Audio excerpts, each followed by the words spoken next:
Mira, lo más probable es que ya sepas esto, pero no viene mal recordarlo. Las consolas no se crean de la nada. Un equipo de gente especializada las diseña, pero el éxito no siempre es algo que esté a la orden del día. Crear desde cero un nuevo sistema está dramáticamente lejos de ser algo tan simple como solo tomar un montón de piezas, juntarlas dentro de un envase lindo y ponerle nombre. Bueno, de hecho, de cierto modo lo es. Lo que quiero decir es que no es poco común que equipos de desarrolladores fallen al intentar alcanzar la meta que tenían como propósito. En algunas ocasiones culminando con la cancelación del proyecto y en otras con la aparición de defecios como el Ouya. Hoy vengo a hablar sobre aquellos dispositivos de videojuegos que se quedaron en el tintero. Sin más, vamos a lo que importa. Cuando pensamos en cómo será la tecnología en el futuro, hay miles de ideas que se nos vienen a la mente, pero una de las más populares viene siendo la tecnología con hologramas, como la presenta en esos videos falsos sobre nuevos iPhones. Lo que no todo el mundo sabe es que Atari experimentó con dicha tecnología en los años 70. Aunque parece mentira, el Atari Cosmos sería la primera máquina de juegos que incorporaría 3 dimensiones. Y lo que hacía que esta propuesta fuera especialmente llamativa era que se trataba de una consola portátil. Para que te hagas una idea, los Game & Watch no comenzaron a producirse hasta 1980, y no tienes que observar mucho para ver la brecha entre esta simplicidad y las pretensiones del Cosmos. Verán, mediante 2 capas de imágenes holográficas una sobre otra que se colocaban sobre la pantalla, se crearían imágenes en 3 dimensiones. Dentro de los planes estaba reemplazar los cartuchos por estas plantillas holográficas, que eran mucho más sencillas y por tanto baratas de fabricar. Ahora, los hologramas no aportaban absolutamente nada a los juegos en sí. ¿Te recuerda a alguien? No había efecto alguno más allá de que todo se vería más atractivo visualmente. En realidad, el aparato no usaba hologramas de ese modo tan espectacular que nos hemos imaginado por años.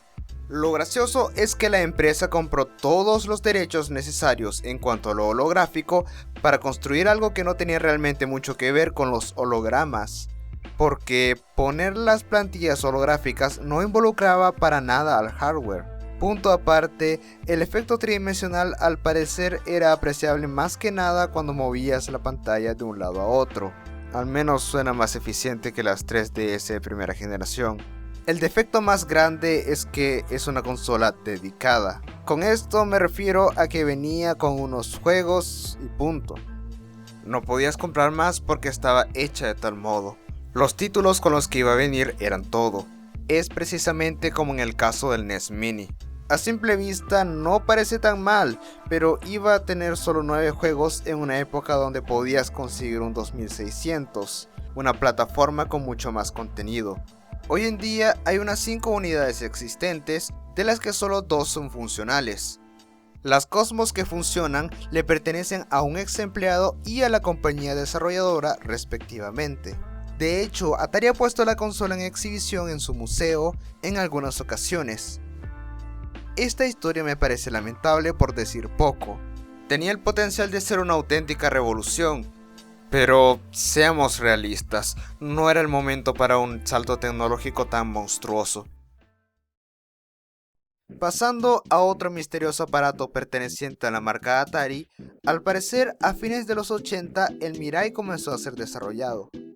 No se sabe con exactitud cuáles eran las características más importantes del sistema, pero un rumor fuerte es que este producto provenía de la buena relación entre Atari y SNK. Por si acaso, SNK no es Shingeki no Kyojin, sino que es la empresa que creó el Neo Geo y diversos arcades en los 80s. Así que quizás estaba destinada a ser capaz de reproducir juegos tanto de Atari como de Neo Geo. Aunque otra teoría sugiere que se trata más bien de una versión en consola del Atari ST. Otra especulación es que se trataba de un prototipo inicial del Panther, otra consola cancelada de la que hablaré en otra ocasión. El problema con la primera suposición es que SNK niega que en algún momento existió una negociación entre ambas empresas. pero está la posibilidad de que la negociación simplemente no salió bien y por ende el proyecto simplemente terminó cancelándose. Tendría sentido que SNK no hable de negociaciones fallidas porque, al menos según mi criterio, eso no sería hablar bien de la compañía.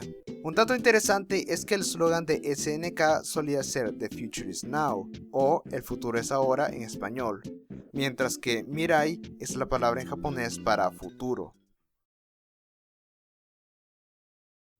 Taito es una compañía desarrolladora de juegos que es reconocida principalmente por tratarse de la responsable de Space Invaders, aunque también fabricó otros arcades exitosos como Bubble Bobble. En 1992, durante la feria de juguetes más importante de Japón, el Tokyo Toy Show, Taito mostraría el prototipo de su consola, el WoW WoW. Estando a principios de década, este sistema se salía de la norma en cuanto a formato, puesto que usaba CD-ROM en lugar de cartuchos. Tenía una potencia bastante buena para el momento, tal parece que era cercana a la de los arcades de la misma compañía, cosa que permitiría crear ports muy cercanos al original. Pero dentro de todo, la característica más interesante que poseía era, por una diferencia notable, la capacidad de descargar juegos vía satélite mediante el WoW WoW Network. Básicamente el punto era transmitir los juegos tal y como se hace como en los programas de televisión, donde se cobraría por el tiempo invertido en cada juego. Se llegó al punto de negociar para poder hacer transmisiones satelitales con el objetivo de probar las funcionalidades de la consola. Taito se vio en obligación de cancelar el proyecto por un par de inconvenientes. El primero vendría siendo que la conexión satelital era demasiado lenta y los errores no eran poco comunes. El segundo era que esta tecnología no era para nada barata, así que no se podían esperar muchas ventas. Lo más probable en caso de que saliera era que el WoW WoW sería comercializado a un precio por debajo del coste de fabricación, cosa que se traduce en que cada venta haría perder dinero a Taito. Es obvio que no se podían dar el lujo de tirar el dinero de ese modo. Se trataba de un dispositivo muy adelantado a su época, quizás más de lo que debió haber sido. Pero lo que se debe destacar es que sus revolucionarias ideas no serían olvidadas. Ultravision fue una compañía que se encargó de distribuir un par de juegos para Atari 2600. Fuera de eso, tal parece que nunca tuvo mucho contacto con el mundo de los videojuegos. En todo caso, en 1983 anunciaría su primera consola, el Ultravision Video Arcade System. ¿Recuerdan qué es lo que prometía la Xbox One? Fuera del medio millón de restricciones que arruinó su reputación al inicio, quiero decir. Se supone que el One en su nombre proviene de que es todo en uno. La idea es que aquí tienes el paquete completo, puedes ver la televisión, tienes internet, Netflix, juegos, etc. Pues esta consola de cierto modo pretendía hacer lo mismo. El eslogan que acompañó las publicidades del producto era algo como: es una computadora, es una televisión a color, es un arcade. Y no era solo publicidad engañosa, en verdad Ultravision quería crear un sistema multimedia con esas características. Podrías perfectamente pasar de disfrutar tus buenas series ochenteras a gozar de los beneficios de un computador personal y finalmente jugar videojuegos, pero eso no es todo, además sería portátil. Suena muy bien, ¿no? Por supuesto que sí, por lo que era de esperarse que al final todo fuera una ilusión del tamaño de una montaña. A diferencia de otros proyectos, este no fue cancelado solo por ser algo muy adelantado a su tiempo, sino que un factor mucho más importante aplastó todas sus aspiraciones. Ese factor viene siendo la realidad. Lo que pasó fue que Ultravision era una empresa pequeña al punto de que no tenía los recursos necesarios para completar su propio proyecto, y mucho menos como para producirlo en masa. Todo indica que no hubo inversor interesado en el Video Arcade System, cosa que parece muy extraña a simple vista porque ¿quién no estaría interesado en algo tan potente? Pero vamos a dar un poco de contexto histórico y hablar de otros factores. En primer lugar, estamos hablando de 1983 y si sabes sobre historia de los videojuegos, tendrás en claro que la industria entera estaba en crisis para ese entonces. La sobrepoblación de consolas sumada a la falta de control en cuanto a la publicación de juegos creó un catálogo de productos que era mucho más grande de lo que debió ser, pero el principal dilema fue la sobreabundancia de títulos de una calidad totalmente inaceptable, cosa que provocó que el público perdiera la confianza progresivamente. En resumen, casi nadie compraba videojuegos en esos años. En segundo lugar, no he podido confirmar esto, pero al parecer el precio recomendado para comercializar este sistema iba a ser de $999 americanos. No es necesario que explique esto, ¿verdad? En tercer lugar, Ultravision era una compañía nueva, pequeña, sin grandes éxitos, lo que se traduce como un riesgo a la hora de invertir. Si bien se puede afirmar que la idea no pudo realizarse por adelantarse tecnológicamente, yo señalaría como elemento principal las circunstancias económicas en las que se intentó llevar a cabo. Aunque en caso de que no hubiese habido crisis, no me habría sorprendido que las ventas fueran casi inexistentes.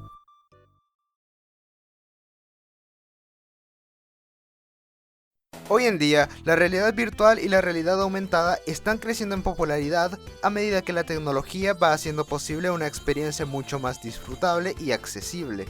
Aún no estamos al nivel de Sword Art Online, y ojalá que no pase porque SAO es horrible, pero hey, por lo menos hemos progresado un poco.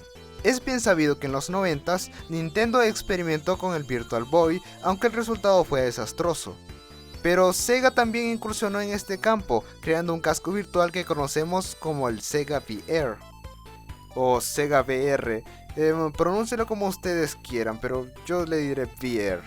Este tendría dos versiones, una que se conectaría al Sega Genesis y posiblemente también al Saturn, y una en forma de arcade. El casco sería un accesorio en el caso de la edición para consola de mesa. Lo curioso es que tal parece que este último ni siquiera llegó a fabricarse, mientras que su contraparte sí. Estaba diseñado para no ser muy pesado y no lastimar producto de uso prolongado. Este sería capaz de detectar los movimientos del jugador, podría producir imágenes con 3D estereoscópico y tendría sonido estéreo. Sus pantallas eran capaces de mostrar hasta 64 colores simultáneamente en una resolución de 320 x 244 píxeles. Hoy en día suena a poco, pero en su momento era bastante bueno. Iba a salir en el mercado en 1993 junto con 4 juegos. Esta fecha sería aplazada a 1994, pero finalmente el proyecto fue cancelado. Sega vino con el cuento de que tanto realismo hacía que los jugadores se lastimaran involuntariamente mientras se movían, pero al parecer la realidad es otra. Los que llegaron a probar el aparato terminaban con dolor de cabeza y náuseas luego de usarlo. Lógicamente no puedes comercializar algo con efectos secundarios tan negativos, ¿verdad, Nintendo? Sobre lo de demasiado realismo no hay mucho que decir. La potencia del Genesis no es suficiente como para producir algo que tan siquiera se acerca al realismo de un Nintendo 64. Si bien está el rumor de que sería compatible con el Saturn, no creo que la tecnología estuviera en condiciones de crear algo muy superior a Star Fox, un juego de 1993. Algo curioso es que el diario británico The Independent on Sunday sugirió que el Sega VR podía producir daño ocular, a lo que Sega respondió con actos legales, asunto que finalizó con una disculpa de parte del diario, alegando que el VR seguía siendo solo un prototipo. Un miembro del equipo de desarrollo, Mark Pest, afirmó que el Stanford Research Institute, un centro de investigación sobre ciencia y tecnología, advirtió a Sega sobre lo dañino que podía llegar a ser su aparato si se usaba por periodos prolongados. ¿Será que algún día tendremos esa realidad virtual con la que tanto soñamos? La verdad es que el fracaso es parte del progreso y a su vez una probabilidad a la que todos nos tenemos que enfrentar. Pero sin personas con la suficiente valentía como para intentar convertir en realidad sus alocadas ideas, no tendríamos nada de lo que tenemos ahora, cosa que no se limita de ningún modo al mundo de la ciencia y tecnología. Sí, desde un punto de vista económico, lo que has visto aquí ha sido solo fracaso, pero yo digo que debemos apreciar que al menos lo intentaron. Quiero decir, algunos incluso acabaron siendo influencias en esta industria. Es un poco duro, pero el éxito no puede venir sin un fracaso previo. Muy bien, espero que les haya gustado. Puedo hacer una segunda parte del tema si lo desean, por cierto.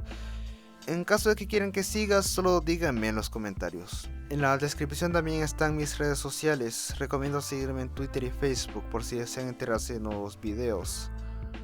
Bueno, eso es todo. Gracias por ver y hasta pronto.